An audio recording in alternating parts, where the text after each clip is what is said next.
Shalom saudara-saudara seiman dalam Tuhan Yesus Kristus, salam penuh kasih.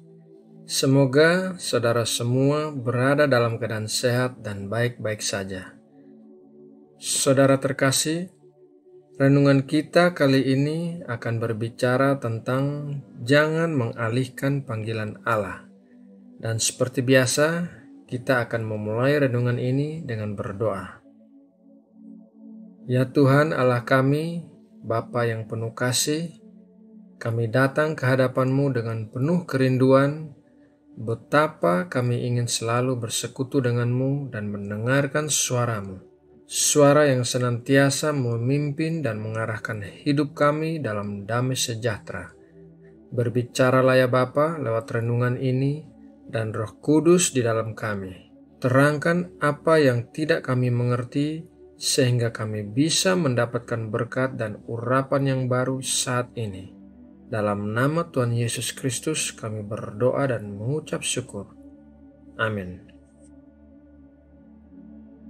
Saudara terkasih, setiap kita orang percaya pasti memiliki panggilan Allah secara pribadi untuk kita lakukan.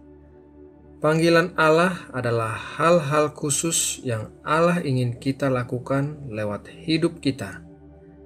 Panggilan Allah bisa berupa kesediaan memberikan tumpangan bagi orang lain, mengajar sekolah minggu, menjadi pendoa syafaat, bermain musik di gereja, dan lain sebagainya.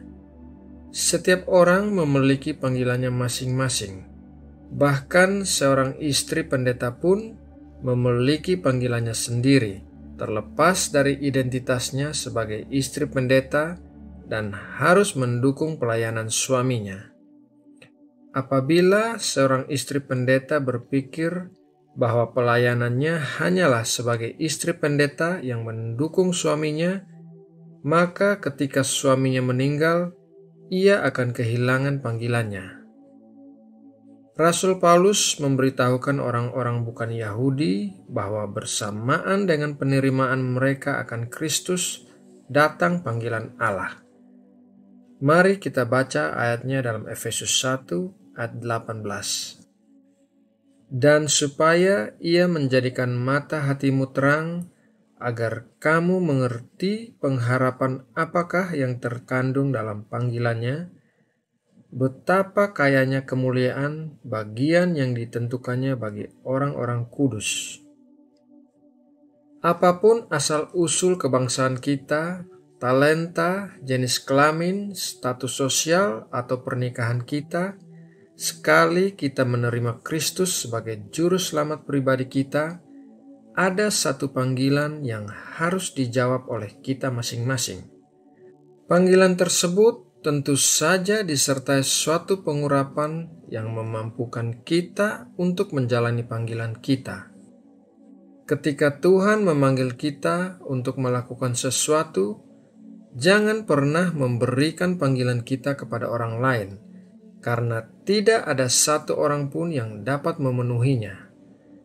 Orang lain mungkin mempunyai pekerjaan dari Tuhan yang kelihatannya serupa dengan pekerjaan kita, tetapi sesungguhnya pekerjaan kita tidak sama dengan pekerjaan mereka.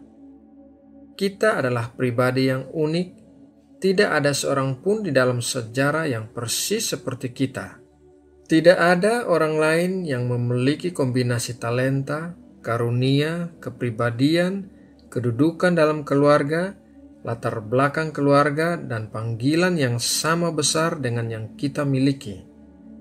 Mungkin Allah telah memberikan kita bakat untuk menjadi seorang politikus, ahli kosmetik, guru, atau dokter. Mungkin Allah memberikan kita karunia kemampuan administrasi, konseling, atau yang lainnya. Talenta apapun yang telah ditanamkan Allah dalam diri kita, itulah yang Allah ingin kita kembangkan.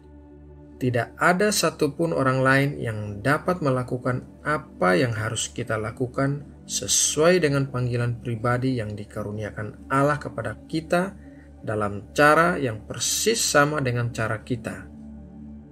Salah seorang yang mencoba mengalihkan panggilan Allah tercatat dalam Kejadian 16 ayat 1-2. Mari kita baca ayatnya. Adapun Sarai, istri Abram itu tidak beranak. Ia mempunyai seorang hamba perempuan orang Mesir, Hagar namanya. Berkatalah Sarai kepada Abram, "Engkau tahu, Tuhan tidak memberi aku melahirkan anak. Karena itu, baiklah hampiri hambaku itu. Mungkin oleh dialah aku dapat memperoleh seorang anak." Dan Abram mendengarkan perkataan Sarai. Allah telah memberitahukan kepada Abram dan Sarai dalam Kejadian 12 bahwa Allah akan membuat mereka menjadi bangsa yang besar dan memberkati mereka. Sarai merasa sudah bosan menantikan penggenapan janji ini. Baginya, janji itu tidak kunjung tiba, sehingga ia tidak punya keyakinan lagi bahwa Allah akan menggenapinya kelak. Sarai yang merasa lelah menantikan penggenapan janji tersebut memutuskan untuk mencoba mengalihkan panggilannya kepada orang lain.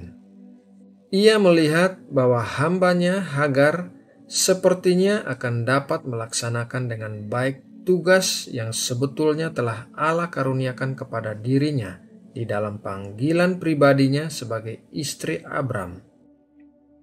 Dari kehidupan Sarai, kita belajar bahwa kita tidak boleh menyuruh pembantu-pembantu yang lugu dan penurut atau orang-orang yang mengasihi kita untuk menggenapi panggilan dan tugas yang ditetapkan Tuhan atas diri kita. Akhirnya, Hagar memang melahirkan Ismail, tetapi hal itu menjadi masalah dan perselisihan sampai keturunan-keturunan berikutnya. Hagar tidak akan bisa melahirkan Ishak meskipun ia menginginkannya, karena panggilan untuk melahirkan Ishak adalah milik Sarai, bukan milik Hagar.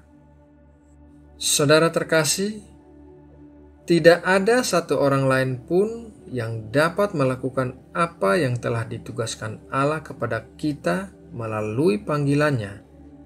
Orang-orang yang lebih berbakat atau lebih memiliki talenta lebih banyak daripada kita pun tidak.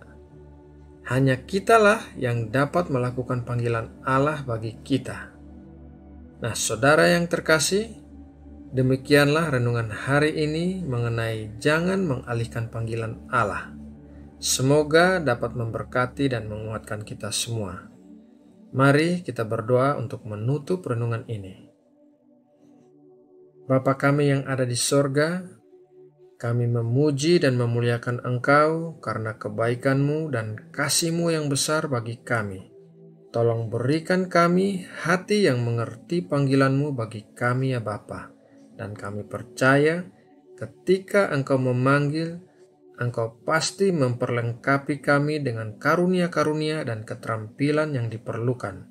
Kami mau belajar taat melakukan kehendak-Mu bagi kami, agar hidup kami memuliakan Engkau. Terima kasih Bapa. Kami juga membawa Indonesia dalam doa kami. Kiranya Tuhan memberkati Indonesia, memberikan kedamaian dan kemakmuran bagi Indonesia. Setiap tanah air Indonesia diberkati. Dalam nama Tuhan Yesus Kristus kami berdoa dan mengucap syukur. Amin.